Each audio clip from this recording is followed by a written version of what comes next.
guys, welcome back to Rich in Colors, and today we're going to do a writing activity together. You are going to write yourself a letter from love.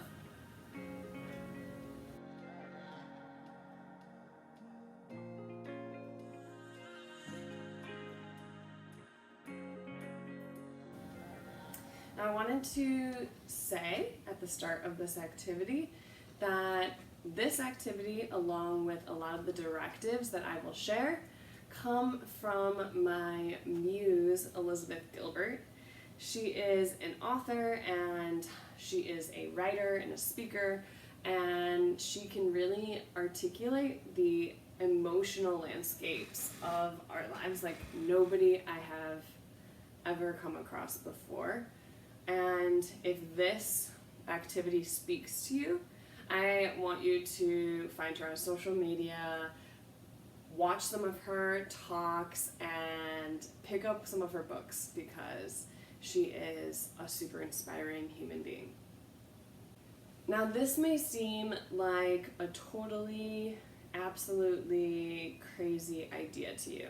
And my students would tell me that this is me being all up in the feels, right?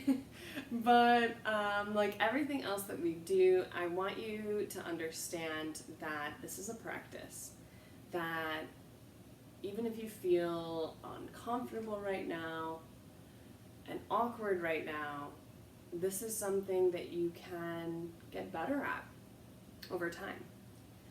And think about it like this: what if it works? What if you knew the words to say to yourself when you were scared, when you were terrified? And what if you could have the power to provide yourself with comfort, love, and safety in your darkest moments? And that's really all that matters, right? That you have that power, and this activity might give you a little bit more to sit into that power.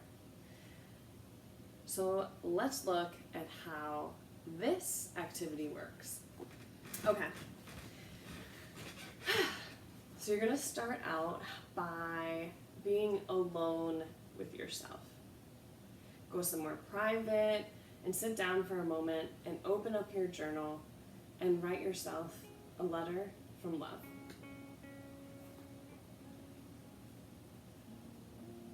Imagine the most loving and compassionate voice in the whole world is right there in the room with you. What would they say? What would you want to hear? What are the words that you wish somebody could say to you right now? And begin. And just keep letting love's words pour out of you and onto the page towards your fear. Elizabeth gives examples of words that you can include, like, I'm right here with you, and I'm not going anywhere. I see you suffering, and I'm going to stay here with you. I don't need anything from you. We will face this together. You are not alone.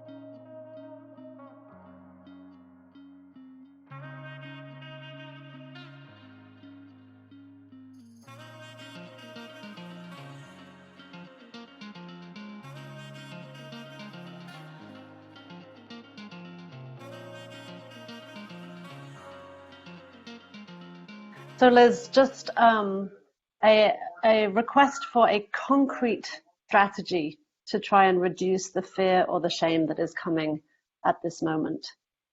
I'll give you mine, and it may feel weird and out of reach and woo-woo, but I'm beyond that at this point, and it has been a game changer and a life changer for me. I have a 20-year-long practice of writing myself every day a letter from love. Now, this may not feel concrete. It may feel very airy, but what it does is that it helps me through my anxiety. And I need it every single day because I'm anxious every single day. I wake up frightened every day. I wake up shamed every day. I wake up angry every day. All of the difficult emotions that run through the software of a human consciousness are running through my software all the time. And they cause me pain, and they cause me fear, and they cause me distress, and they make me sick. So 20 years ago, when I was going through a very bad divorce and a depression, I began this tactic. And the tactic is that I will sit down with a notebook and I will write to myself, from myself, a letter from love. And what I mean by love is not romantic love. It's the infinite, bottomlessly merciful source of all human compassion. And every single one of these letters begins the same way. It starts with me saying, I need you. It's a dialogue. It starts with me saying, I need you, and love saying, I'm right here. And then I say what I'm going through. I'm really angry right now. I'm terrified. I'm spinning. I can't sleep. I'm anxious. And then I just allow to come through my hand whatever, if you could imagine the most loving, compassionate, merciful voice in the world, if they were in the room with you, what would you want them to say? And you say that to yourself. And so for me, that usually is a combination of these sorts of phrases. I've got you. I'm right here. I see how distressed you are. It's all right. I don't need you to feel better. I think a lot of our anxiety is that we want to get out of that feeling as fast as we can. And what love always says to me is, it makes no difference to me whether you're anxious or afraid or angry or hurt. I'm with you, and I'll be with you through this entire thing for however long it takes. I'm not going anywhere. I've got nowhere better to be right now than sitting with you, loving you. I'll be with you at the moment of your death. I was here with you at the moment of your birth. There's nothing you can do to lose me. You can't fail. You can't do this wrong. You are infinitely, bottomlessly loved. And it's so interesting to me that the opposite of fear in my life and my emotional landscape on the color palette, the opposite of fear isn't courage. The opposite of fear is love.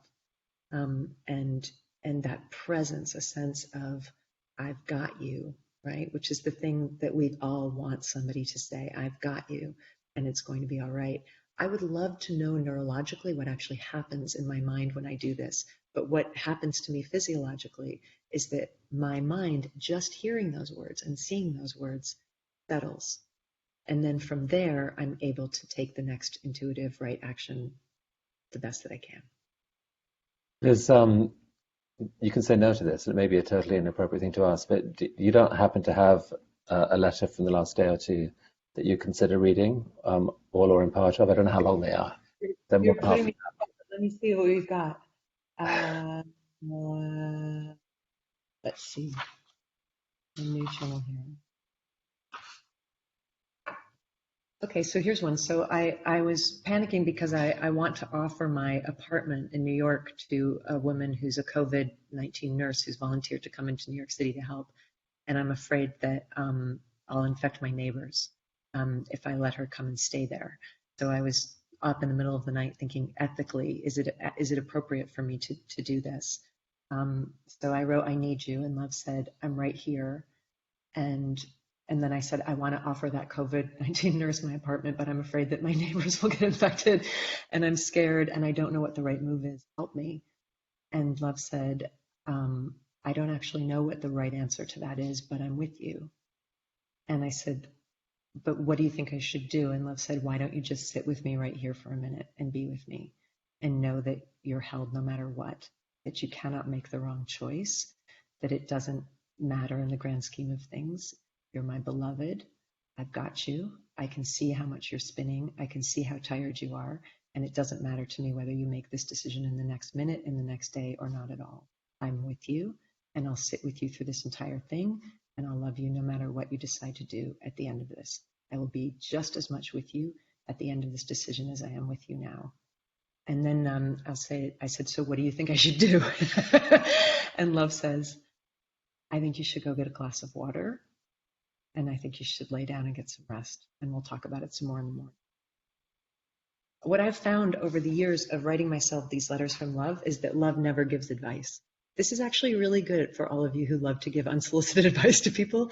Love never gives advice beyond, why don't you get a glass of water? Why don't you rest? We'll try this again tomorrow. You're doing your best. This is a hard time and I've got you. So that's like, I've got 20 years of those journals.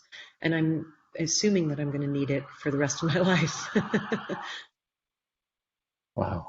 That was, I don't know, Helen. I think we might be done. I think I'm done. I can't ask any more after that. I think we're done. How beautiful. Good grief.